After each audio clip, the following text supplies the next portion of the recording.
Voilà, il est 10h, bientôt 12 minutes sur Guyane la Première, ce jeudi 22 février 2018.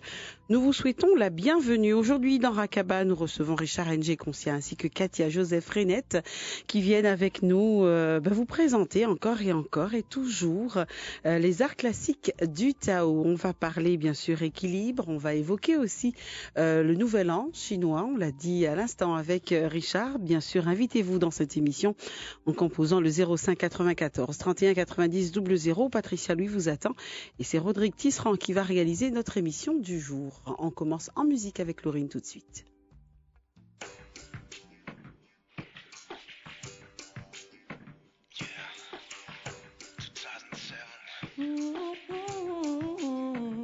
Pourquoi moi et pas une autre, je ne sais pas.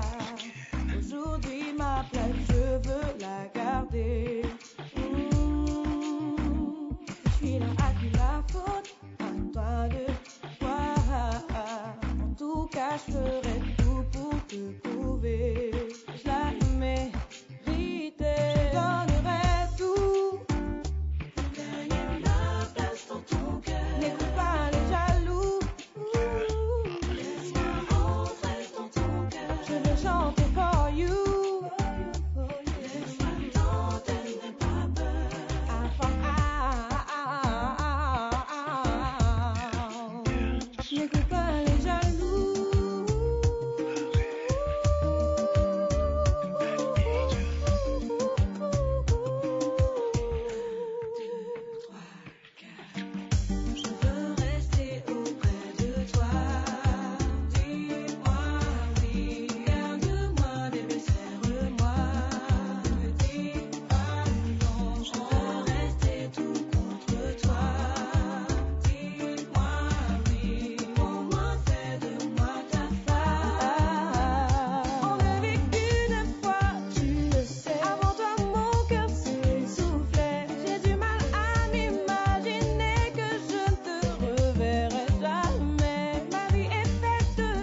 dans ton cœur.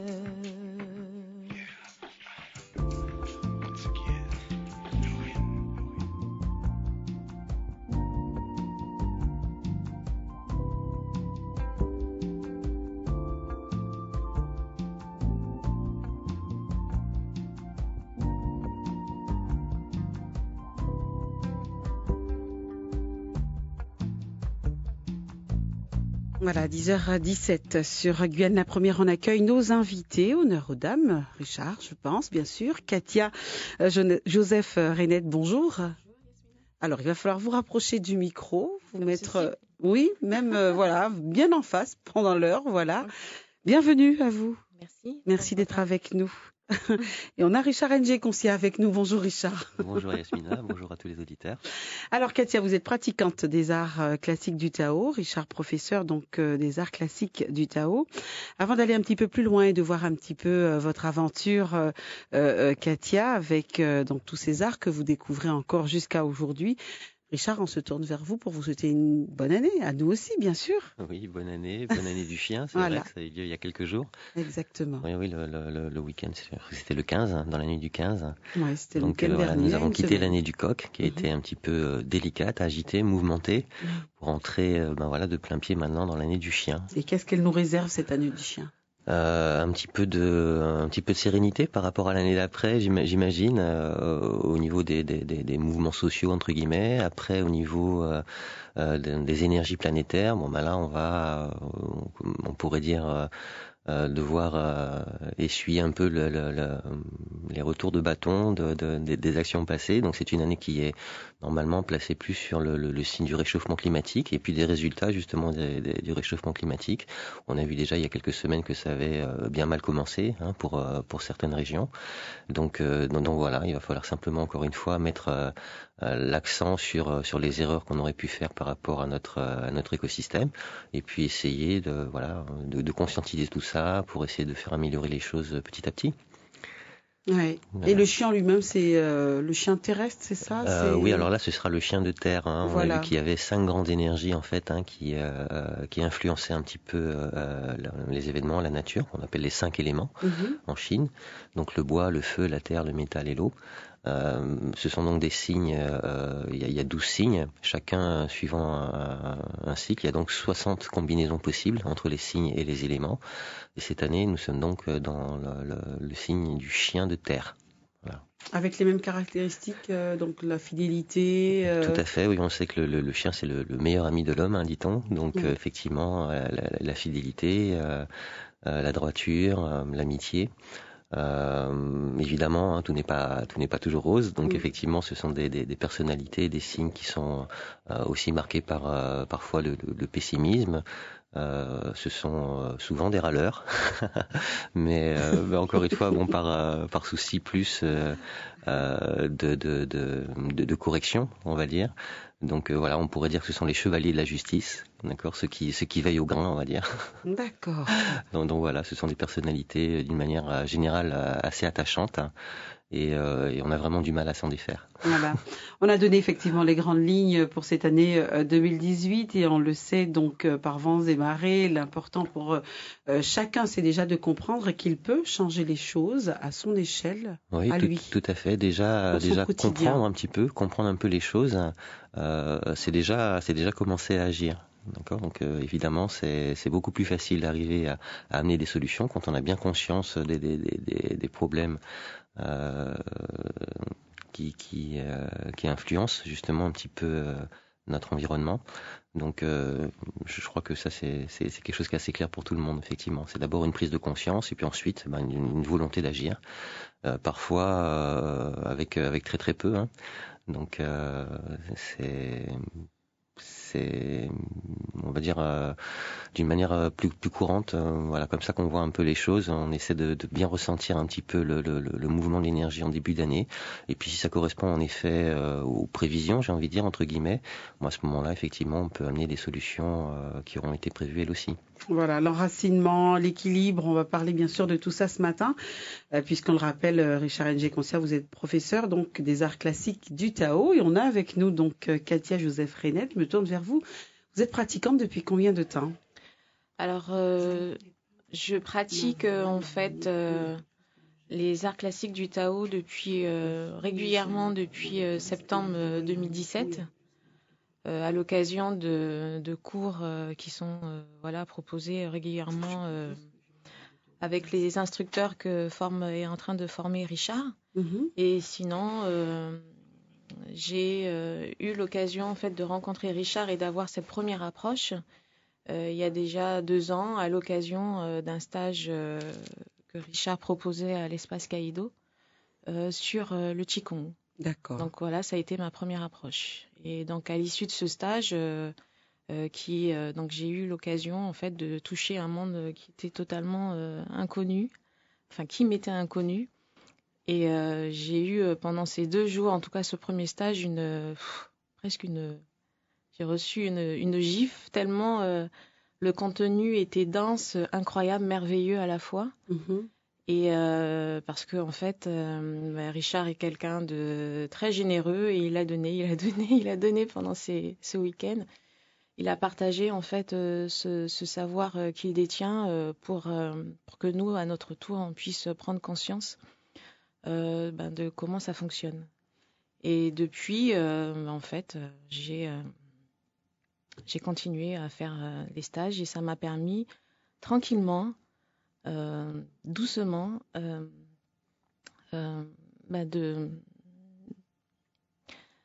de m'approcher en fait de ces traditions ancestrales tirées de la médecine chinoise. Voilà, on dit que quand l'élève est prêt, le maître apparaît. Oui, on dit ça. Vous en ouais. étiez où d'un point de vue personnel? Qu'est-ce que ça vous a apporté? Parce qu'on va faire un petit constat avant-après. Ouais. Voilà, il y a des choses comme ça qu'on recherche, mais qu'on n'arrive pas à mettre des mots dessus. On a parfois un mal-être, voilà, un déséquilibre. Alors, il y a 2 ans, j'étais dans une situation où je trouvais que j'étais un peu perdue. Et donc, par rapport à ce qui vous vient, on vous parle, il faut méditer, il faut prier, il faut faire ceci, il faut faire cela. Donc, j'ai goûté à tout.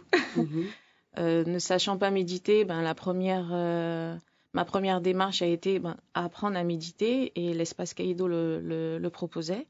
Et lorsque vous commencez un petit peu à fréquenter ce genre de lieu, en fait, vous fréquentez les personnes un petit peu qui vont vous amener à progresser un petit peu sur la voie que vous êtes en train d'emprunter. Mhm.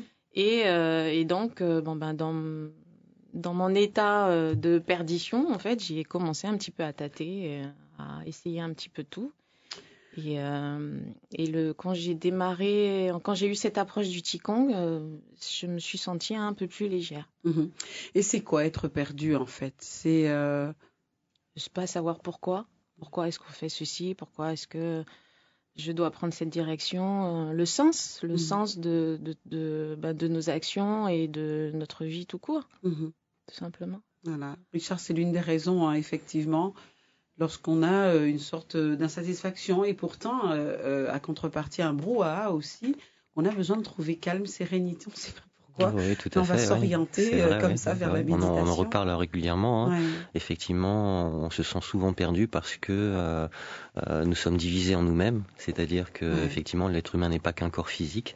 Il y a aussi, des énergies qui circulent, des émotions, des pensées, des philosophies, Mhm. et tout ça n'est pas toujours en accord. Donc là, la première chose justement qu'on propose pour permettre de s'harmoniser, c'est de prendre conscience justement un petit peu de toutes ces facettes de l'être humain, d'essayer de les aligner pour pouvoir après, dans des procédés méditatifs qu'on appelle par exemple le Ritsu Zen, le Zen debout, pouvoir faire les choix on va dire les meilleurs, qui correspondent le plus possible à toutes nos facettes. Voilà, Mhm. ce qui fait qu'au bout du compte, on n'aura pas à faire des choix que sur un coup de cœur ou que parce que j'y ai longuement pensé. Il faut vraiment que toutes les facettes de notre individu s'harmonisent et fassent ses choix en unité, on va dire. Voilà. Justement, on a la dernière fois un petit peu évoqué les différents arts qu'on peut retrouver Tout à fait. dans les arts classiques du Tao. Pourquoi le Qigong? Est-ce que vous avez évoqué la méditation tout à l'heure? Vous êtes orienté vers le Qigong. Pourquoi celui-ci plus que Alors plus qu'un autre? le Qigong est une discipline qui m'a permis finalement, au fur et à mesure de ce qu'il propose, en fait de me connaître moi-même. C'est-à-dire que voilà, j'ai pris conscience de pas mal de choses, surtout de cette unité, de ce lien qu'on a avec le milieu en fait qui nous entoure. Après, il y en a qui vont parler d'univers, de cosmos, etc. Mais que voilà, nous sommes liés avec notre environnement et qu'on ne peut faire sans. Et que justement, si on est en accord avec l'idée que tout est énergie, voilà, quelle est la vibration que j'ai envie de laisser résonner dans cet univers, ou quel est le lien que j'ai envie d'avoir ou que je veux accueillir avec mon milieu. Est-ce que vous avez un exemple à nous donner, par exemple Pardon. Non, mais l'image que j'ai eue avec la pratique du Qigong, c'est que si je considère que l'univers est une symphonie ou joue une symphonie, moi je serai l'instrument. Et avec cet instrument, en fait, j'aurais envie de sortir la note ultime, la note harmonieuse qui viendra se fondre avec cette symphonie qui est jouée au quotidien. Et donc, comment est-ce que je peux sortir cette note si je ne peux pas, c'est-à-dire si je ne connais pas mon instrument. C'est-à-dire que cet instrument, va falloir que je l'accorde, que je le maîtrise et que j'en connaisse toutes les facettes. Donc, c'est comme ça, en fait, que je vois ma pratique du Qigong. Mon approche, en fait, du Qigong, c'est au fur et à mesure, en fait, connaître le fonctionnement, en fait, du système.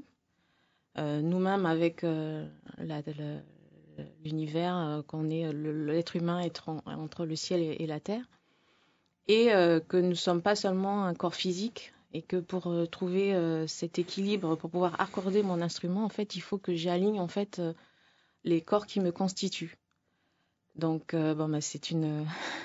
c'est un vaste enseignement, mais en fait, lorsqu'on est OK en fait avec cette image, on ne peut que continuer à pratiquer. C'est pas évident parce que la pratique, les traditions chinoises sont vraiment à des années-lumière de mon éducation. Bien sûr. Mais en fait, l'approche du Tao est plus une approche où on va effectivement s'intéresser à la philosophie chinoise, mais on va surtout se cantonner à l'éveil de soi pour se diriger vers un bien-être et un équilibre au quotidien. Qu'est-ce que vous appréciez, par exemple, aujourd'hui et peut-être que vous ne prêtiez pas attention auparavant?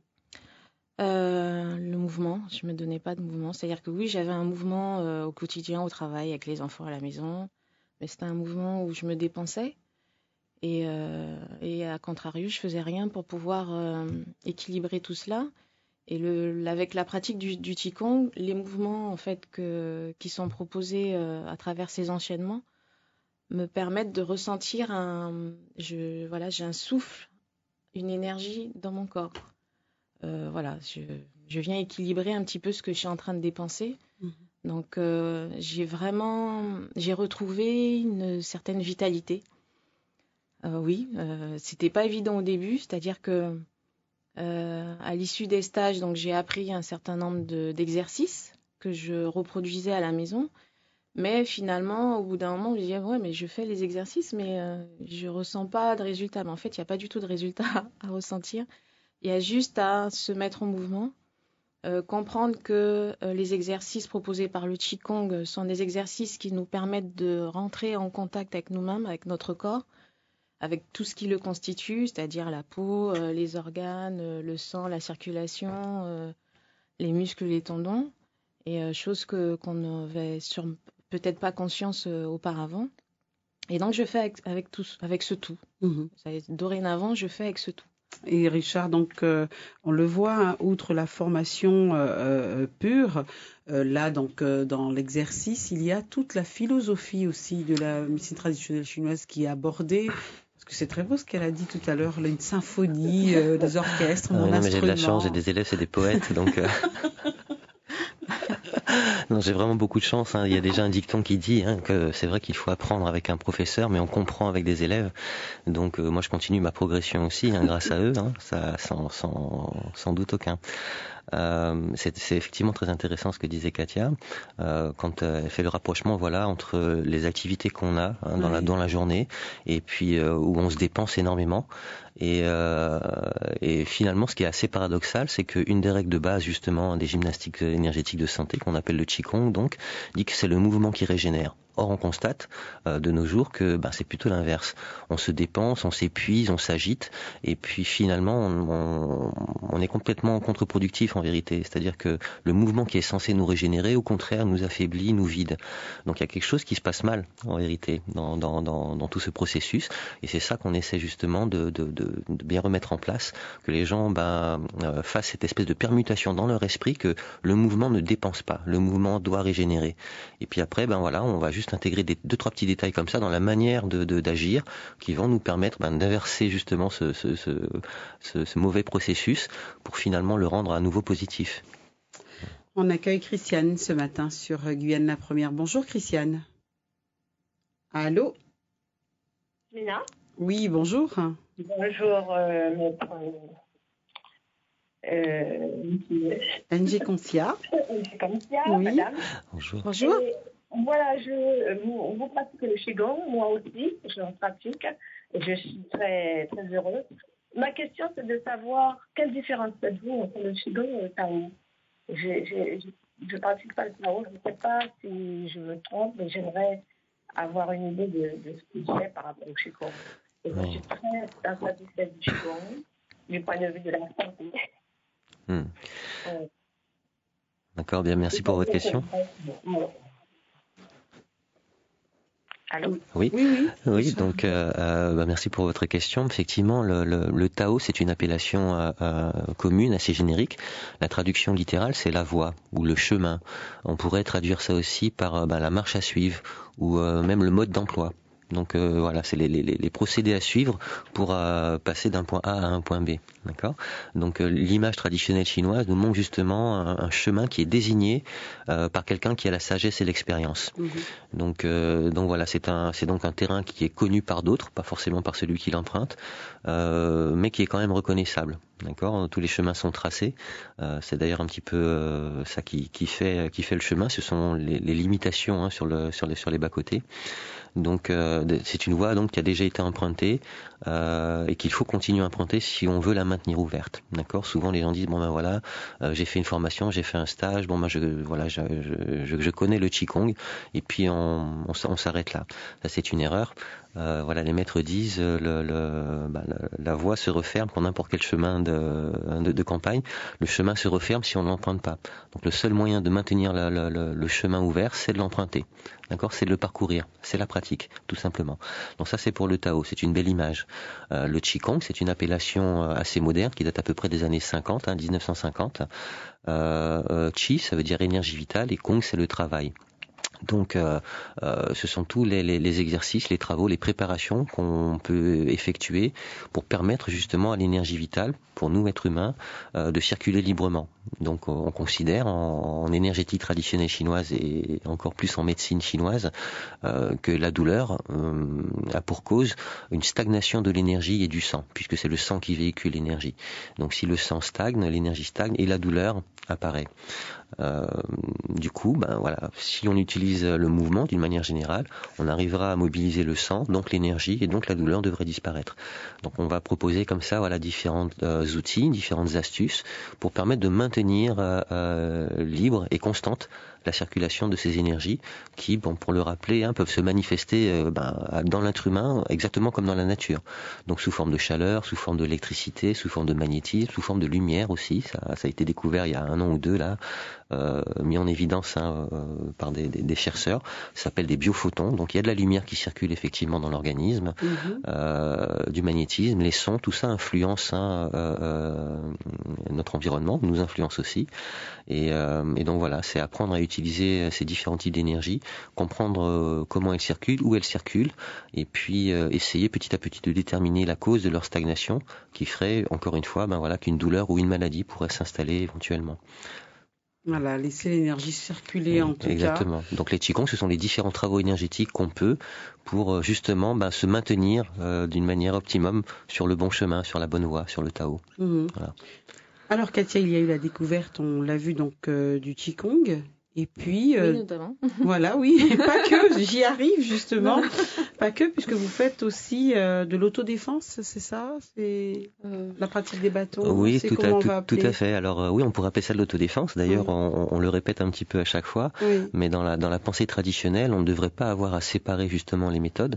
C'est-à-dire que ce qu'on a malement traduit par l'art de la guerre, on devrait plutôt traduire ça par technique de résolution des conflits. C'est plus sympathique déjà, c'est moins enfermant on va dire.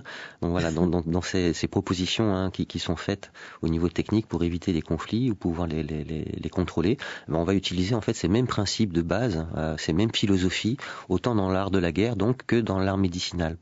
Donc on s'appuie sur les mêmes textes, sur les mêmes principes. Voilà, l'ouvrage en chinois s'appelle les Bing Fa. Donc Bing c'est le choc, la confrontation, Fa c'est la technique. Donc technique pour les chocs, technique pour les confrontations. Et on a traduit ce traité par l'art de la guerre, alors qu'en fait on utilise exactement les mêmes principes dans l'art médical. Alors c'est très très drôle aussi. J'aime bien mettre le doigt sur ces petits facteurs amusants. C'est que dans les écoles d'arts martiaux à l'heure actuelle, on pratique beaucoup justement les gymnastiques de santé qui sont issues des courants médicaux.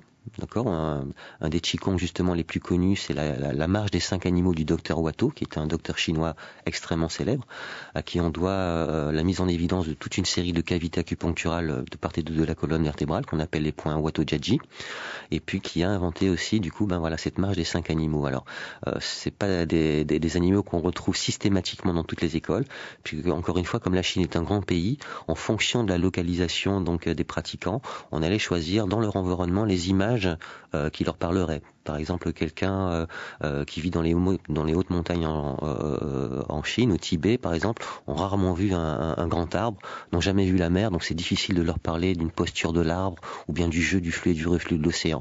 Il va falloir donc trouver des images dans leur environnement qui leur parlent pour que concrètement ils puissent utiliser ces images dans leur pratique psychocorporelle.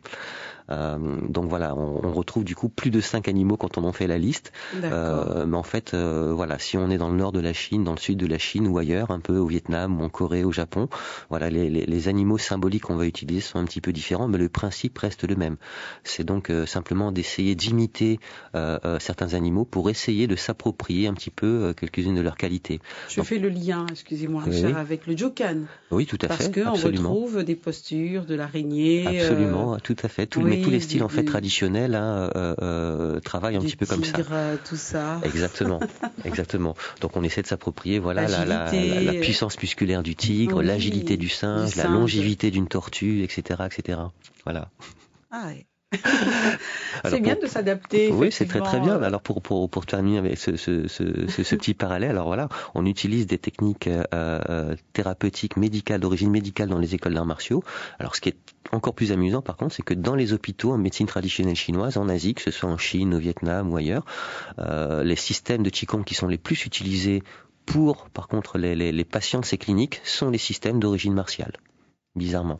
Donc là, on a un général très très célèbre en Chine qui s'appelle le général Yue Fei, qui a été un vrai génie, encore une fois, dans toutes ces choses énergétiques, qui a été extrêmement productif, très très prolifique. Il a créé un style d'arts martiaux très répandu en Amérique du Sud, qui s'appelle les griffes de l'aigle, assez rare en Occident, mais vraiment très répandu en Amérique du Sud et en Amérique du Nord.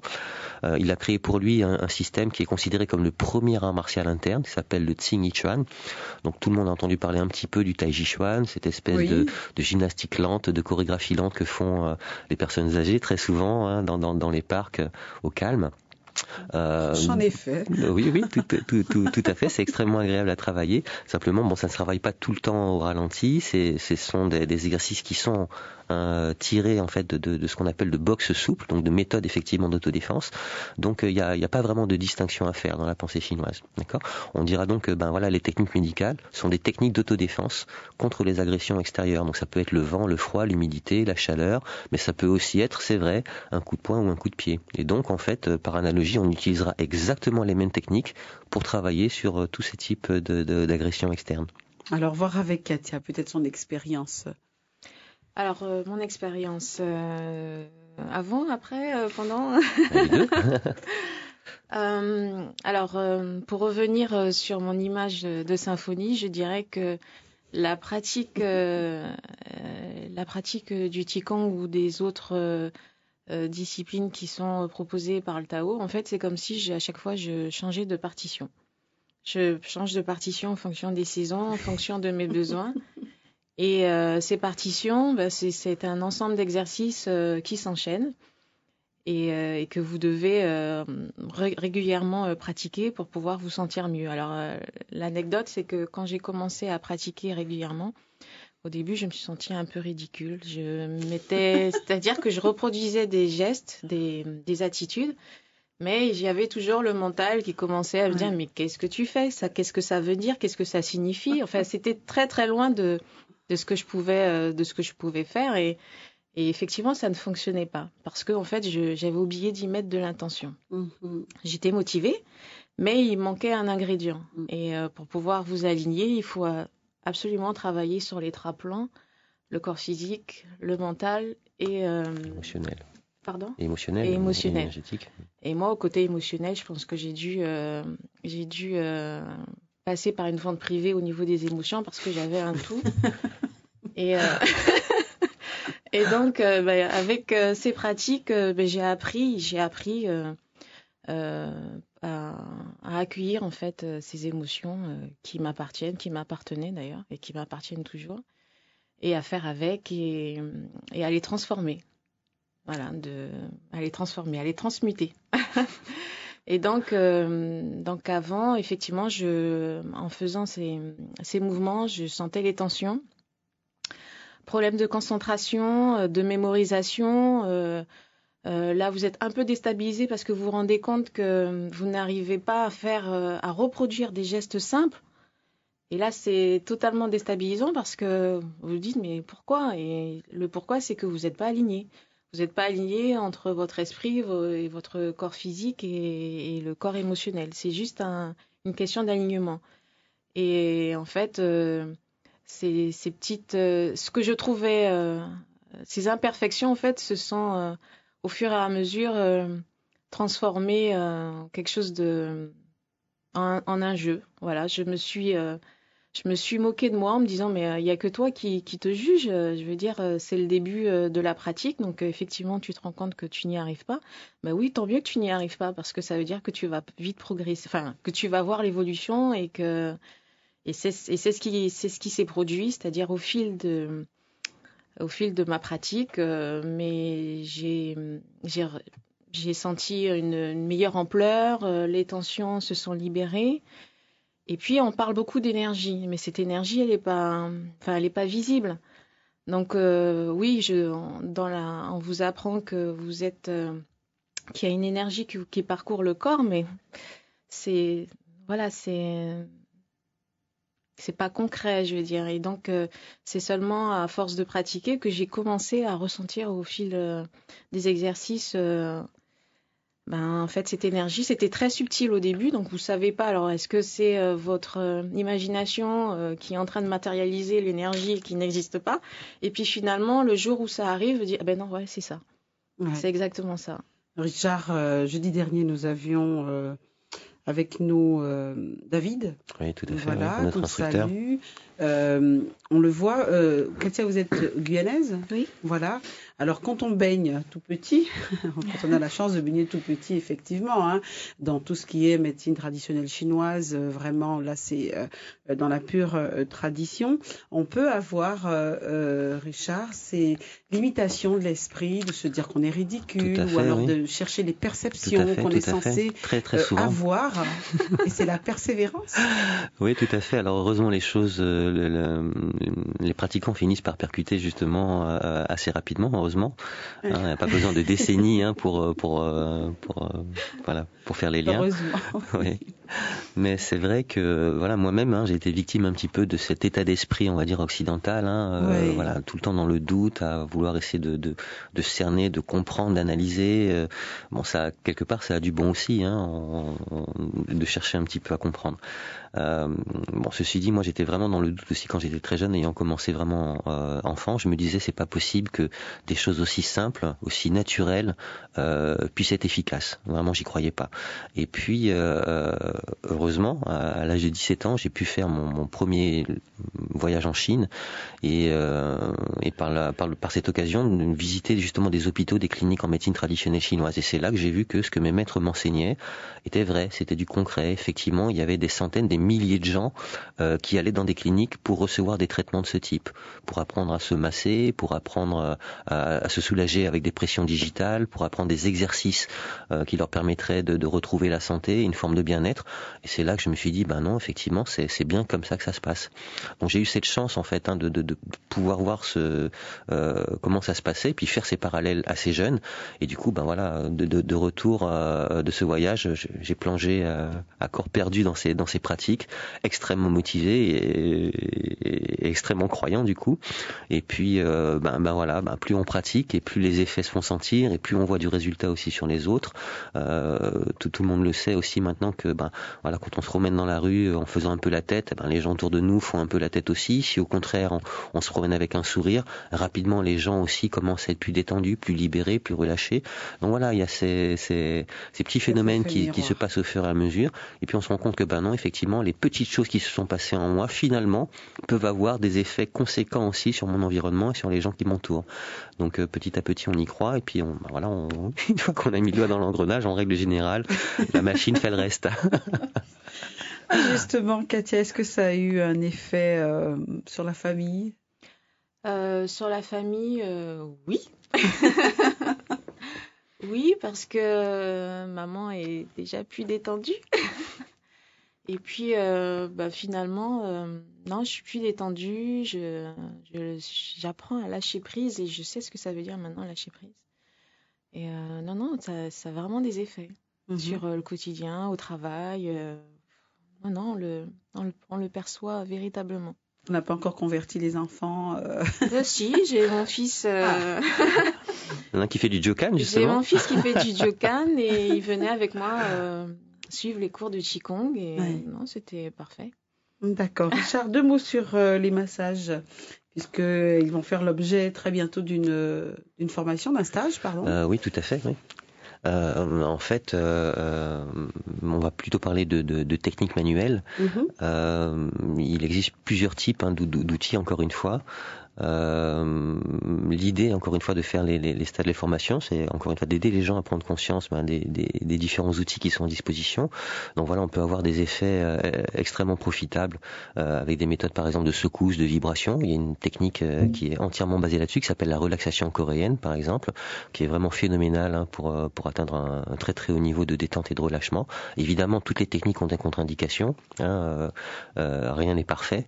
Donc là, ce sera évité par exemple en cas de problème de cancer avec métastase, de problèmes de lésions osto-articulaires ou tendinomusculaires.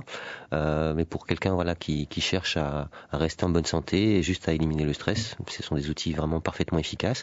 Toutes les techniques digitales, de type digitoponcture, c'est remplacer en fait les aiguilles d'acupuncture par mes doigts. Donc on peut avoir une action au niveau local ou au niveau distal aussi pour tonifier, pour disperser, donc soit pour se stimuler, soit au contraire pour se calmer. Toutes les techniques par le mouvement, par la visualisation, tout ça contribue encore une fois à créer des changements internes, tant au niveau hormonal, puisque ça va agir sur le bien-être, ça va permettre aux pratiquants d'atteindre rapidement un état de détente, de relâchement, de lâcher prise, qui vont permettre justement aux organes, aux différentes glandes, de se régénérer avec une beaucoup plus grande rapidité. Ce sont des automassages ? Oui, tout à fait. Oui. Ouais. En attendant de le faire sur quelqu'un, on apprend déjà sur nous-mêmes pour sentir, c'est un petit peu un passage obligé, la profondeur du toucher, la qualité des sensations qu'on est censé avoir, les repérages anatomiques. Oui. Donc voilà, on commence d'une manière générale à faire un premier repérage sur soi, puis après, une fois qu'on a senti un petit peu tout ce qu'il y avait à sentir, on peut commencer à transposer les techniques sur des partenaires, et puis après, on se contente à essayer de soulager un petit peu les amis, la famille, les enfants, et rapidement, on se fait la main sur des techniques qui sont très très simples, facilement abordables, et utilisables vraiment au quotidien d'une manière extrêmement pratique. Voilà, donc vous avez une actualité très bientôt, Richard. Oui, on a un mois de mars qui est assez chargé. On va Ouais. commencer le week-end du 3 et du 4 avec un stage à Kourou. Là, ce sera un stage plutôt justement sur les arts chevaleresques, parce que c'est un groupe qui existe depuis maintenant 2 ou 3 ans là-bas aussi, avec 2 instructeurs formés depuis quelques années aussi. Donc ils ont déjà pas mal d'avance. Donc là, ce sera essentiellement dans les approfondissements des méthodes de Qigong, qu'on appelle les techniques de prénutrition. On sera vraiment là maintenant les 2 pieds vraiment dans les exercices qu'on dit-on d'alchimie interne. Et puis les approfondissements vont de pair encore une fois avec ces applications chevaleresques avec partenaires, parce qu'on dit que voilà, on reçoit l'énergie du ciel. Le but de l'existence étant de comprendre un peu l'énergie de la terre, d'abord de comprendre qu'il faut lui donner avant de recevoir d'elle, et la 3e étape, c'est d'échanger entre êtres humains, dit-on, car c'est dans l'échange qu'on réalise. Donc on a besoin d'autres pratiquants pour mieux réaliser. Alors réaliser, ça veut dire d'une part comprendre, mais réaliser, c'est aussi construire. Donc c'est dans l'échange avec d'autres pratiquants qu'on va pouvoir mieux comprendre et mieux construire sa pratique. Donc autrement dit, si je suis débutante, je peux quand même rejoindre ce groupe ou... Absolument, Voilà. absolument. Tout à fait. Voilà. Donc, on le disait aussi la dernière fois, beaucoup de gens ont déjà une approche livresque ou bien ont déjà fait des recherches par le biais d'Internet sur ces méthodes, pratiquent déjà un petit peu, parce que c'est vrai qu'il y a des supports maintenant qui sont extrêmement bien conçus. Les gens ont bien compris effectivement qu'on n'était pas obligé de s'enfermer dans un monastère pendant 30 ans pour arriver à comprendre quelque chose à ces procédés. Et donc voilà, beaucoup de gens se mettent le pied à l'étrier, font des essais justement au niveau de la méditation. Il y a énormément de systèmes qui sont proposés et tous très très efficaces. On a un appel, Richard. Oui. C'est Ingrid. Bonjour. Oui, bonjour Yasmina, bonjour Monsieur NG Concia, Bonjour. bonjour Katia. Bonjour Ingrid. Voilà, donc je voulais juste vous dire bonjour et vous remercier pour tout le travail accompli, les bonnes ondes que vous émettez. Et Katia, je t'encourage dans ce sens. Je suis très fière de t'entendre aujourd'hui à la radio. Attention, je vais rougir. Attention, ça se voit. C'est vrai. Et merci à Rakaba d'exister depuis 4 ans maintenant.